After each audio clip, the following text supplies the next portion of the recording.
16 de março de 2023, nós estamos na quinta-feira da terceira semana do tempo da Quaresma.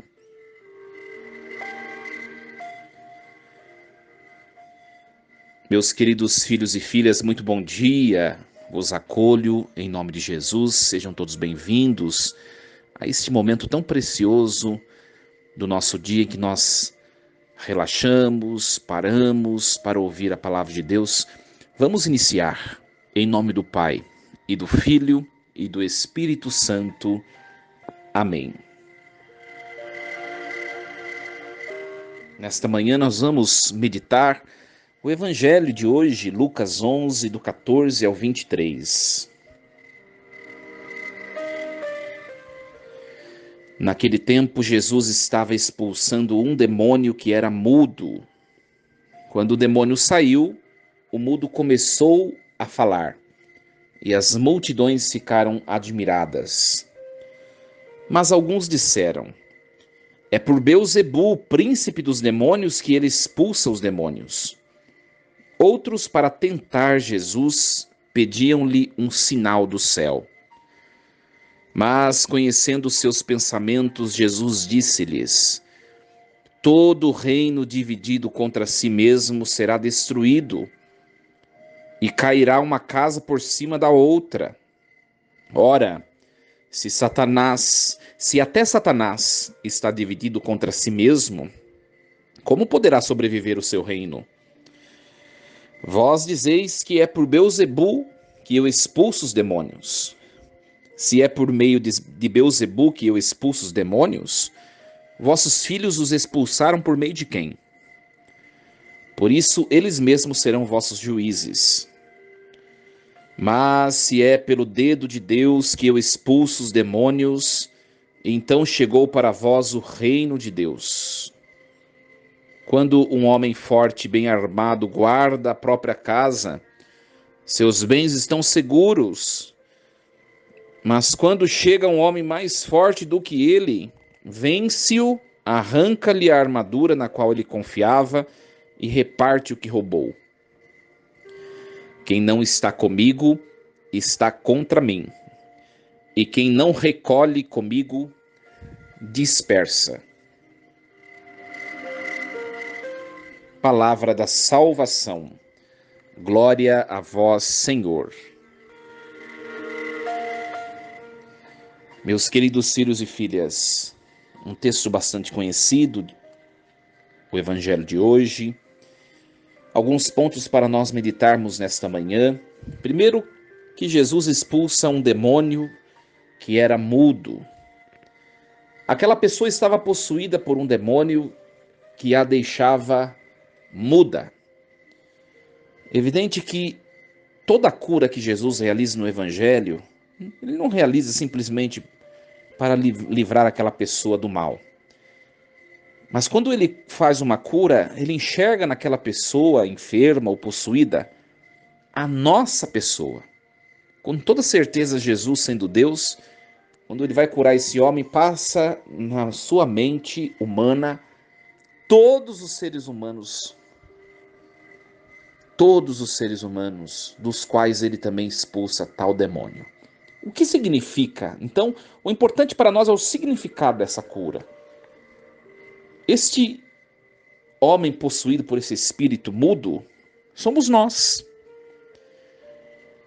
que às vezes nos dizemos cristãos, às vezes nos dizemos homens e mulheres de igreja, né? Como a gente fala, eu sou da igreja.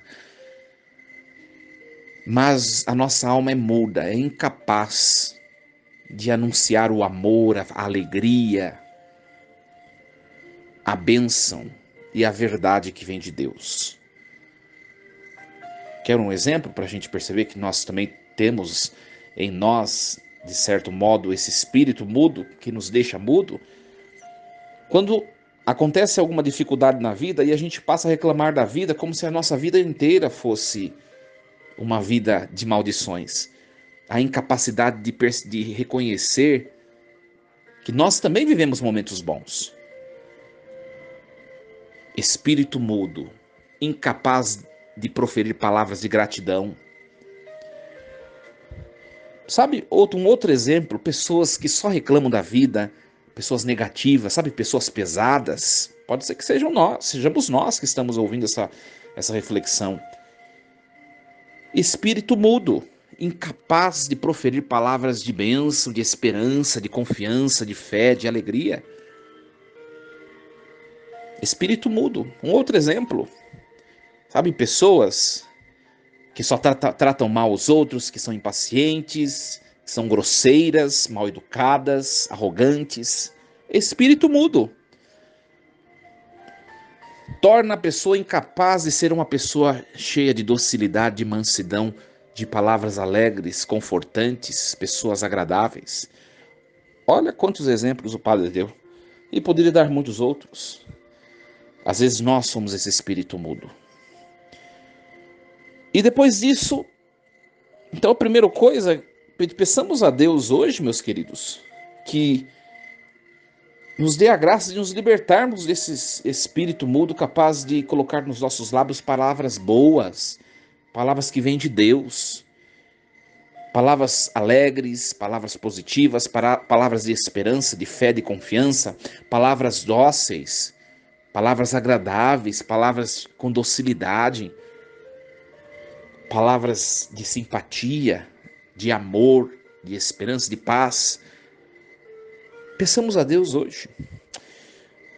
A segunda coisa que esse texto nos ensina, que o Padre quer refletir com vocês, nós vamos perceber que alguns judeus que estavam lá, certamente do grupo dos fariseus, né? Em vez de ter um coração cheio de gratidão, Jesus está curando uma pessoa, expulsando o mal de uma pessoa, só porque era dia de sábado, provavelmente. Em vez de olhar o bem que Jesus fez, ficaram provocando a Jesus. Você está expulsando um demônio porque você também está possuído por um demônio. Ainda falam algo que não tem sentido. Por isso que Jesus vai fazer todo um discurso contra a inimizade, a divisão. Como pode Beelzebul, que é o príncipe dos demônios, expulsar a si próprio? Se eu estou expulsando o demônio é porque eu não tenho demônio em mim. Porque um reino que se divide contra si mesmo, ele está fadado à destruição. Parece uma coisa óbvia, não é verdade?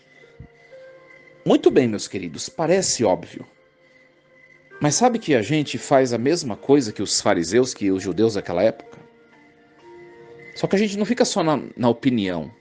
A gente faz às vezes na concretude. Como assim, padre? Quantas vezes nós, dentro da nossa própria casa, nós nos dividimos, nos distanciamos do outro? Quantas ofensas, quantas divisões no seio da própria família? É um reino dividido contra si próprio. Quantas vezes nós desejamos o mal de pessoas da nossa própria família? Na hora do nervoso, do ímpeto. Ai, foi só um nervoso. Ora, foi só um nervoso, mas você já invocou maldição. Uma vez invocada, ela é lançada. Um reino dividido contra si próprio. Onde nós trabalhamos, convive no mesmo lugar com a pessoa todos os dias, e está trabalhando com a mesma finalidade, que é o sucesso da empresa, está lá debaixo do mesmo teto, mas com desejos, com paixões que não vêm de Deus, a inveja, o ciúme, a vontade de destruir o outro que está debaixo do mesmo teto que você, que está trabalhando na mesma empresa, que ganha o mesmo salário, que está favorecendo ou trabalhando pelo sucesso da mesma empresa. Um reino dividido contra si próprio. Um outro exemplo, dentro da igreja tem isso também. Às vezes pessoas servindo o mesmo altar, mas que não olha uma na cara da outra, que fala mal uma da outra, às vezes no limiar da própria igreja. É um reino dividido contra si próprio. Uma vez eu li uma frase atribuída A Dalai Lama, que é um ícone do budismo, não sei se é dele mesmo, né? Às vezes a gente lê textos por aí, tá escrito o autor e não é aquele autor, né? Mas ele dizia assim: quando os cristãos se amarem com o mesmo amor que eles pregam, eu posso até pensar em me tornar cristão. E é verdade. Pregamos um Deus que é uno e trino. É um único Deus, mas na diversidade da Trindade. Olha que bonito. Pregamos que nós temos de conviver com a diversidade e na diversidade viver a unidade. Pregamos isso. Isso só é possível no amor. Pregamos o amor, pregamos o perdão, falamos de reconciliação, de perdão, de tal, de tal, de tal. Mas na prática somos um contra-testemunho e dividimos as nossas relações com fofocas, com intrigas, com julgamentos, com antipatias, com grosserias, brigas, etc. É tempo da quaresma. É tempo de nós revermos a nossa conduta. E não é ficar olhando os outros, não. O outro vai mudar se ele quiser e quando ele quiser. Não depende de nós e nem de Deus. Nós temos que olhar para nós. Sou eu e é você que está escutando essa mensagem. Não quem não vai na igreja ou outra pessoa. Porque às vezes a gente fala assim, se tal pessoa estivesse escutando essa palavra. Não, é para mim e para você. Sou eu e é você. Quaresma, reconciliação, perdão, unidade. É tempo de nós revermos o que somos e as nossas relações. Que Deus nos ajude, que Deus nos abençoe. Força e coragem. Em nome do Pai, do Filho e do Espírito Santo. Amém.